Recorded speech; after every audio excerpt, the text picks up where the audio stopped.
the first thing I would say is that if you're dealing with someone who's depressed and they're really depressed, you should try giving them antidepressants. Because if they die, you can't help them.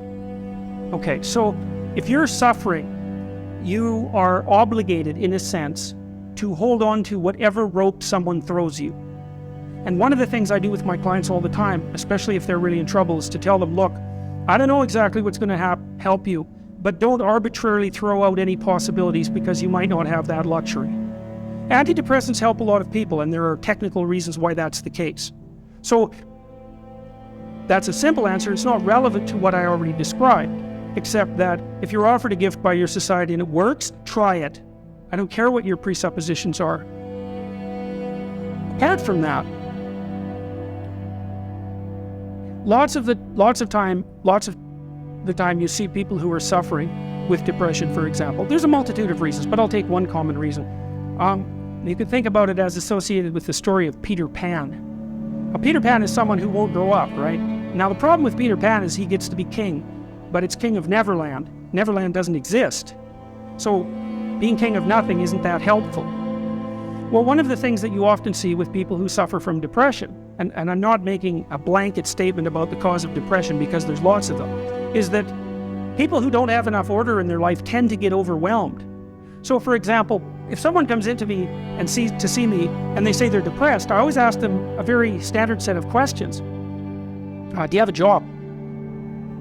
If you don't have a job, you're really in trouble in our society. First of all, your biological rhythms tend to go off the rails right away because there's no reason to go to bed at any particular time and there's no reason to get up. And for many people, if they don't get up at the same time, they foul up the functioning of their circadian rhythms, and that's enough to make them depressed right off the bat, especially if they start napping during the afternoon. They also don't have a purpose.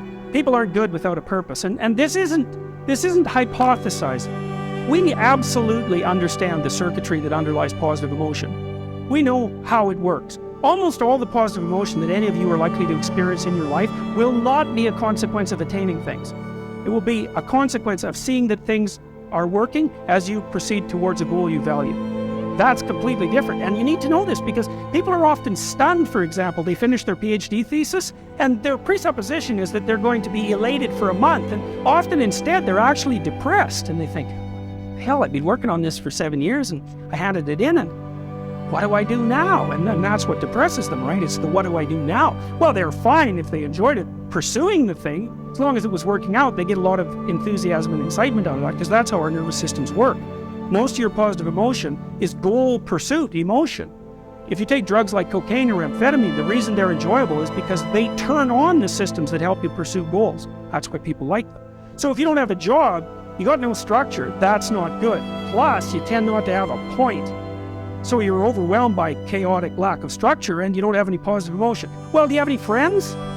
So sometimes you see people who are depressed, they have no job, they have no friends, they have no intimate relationship, they have an additional health problem, and they have a drug and alcohol problem. My experience has been if you have 3 of those problems, it's almost impossible to help you.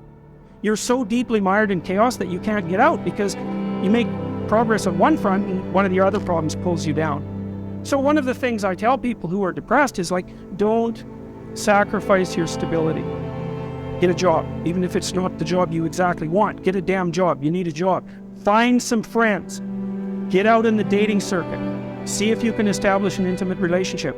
Put together some of the foundational items that are like pillars that your life rests on. Well, that's the practical thing to do. So that's one example with regards to depression.